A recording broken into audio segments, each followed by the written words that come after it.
മോഷണം നടത്തി കടന്നുകളയുന്നതിനിടയിൽ കള്ളൻ സഞ്ചരിച്ച കാറിന്റെ ഡീസൽ തീർന്നു. വഴിയരികിൽ കണ്ട JCBയിൽ നിന്ന് ഡീസൽ മോഷ്ടിച്ച് കന്നാസിലാക്കി കൊണ്ടുപോകുന്നത് JCB ഉടമ മൊബൈലിലൂടെ കണ്ടു. ഉടൻ തന്നെ സുഹൃത്തുക്കളെ വിളിച്ച് വിവരമറിയിച്ചു.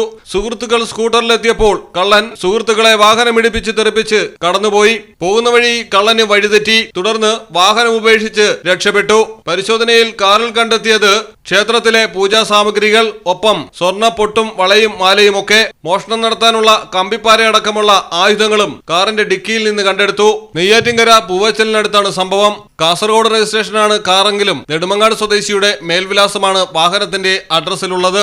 പ്രതിക്കായി പോലീസ് ഊർജിത അന്വേഷണം തുടരുന്നു. മലയാളം ടെലിവിഷൻ, തിരുവനന്തപുരം.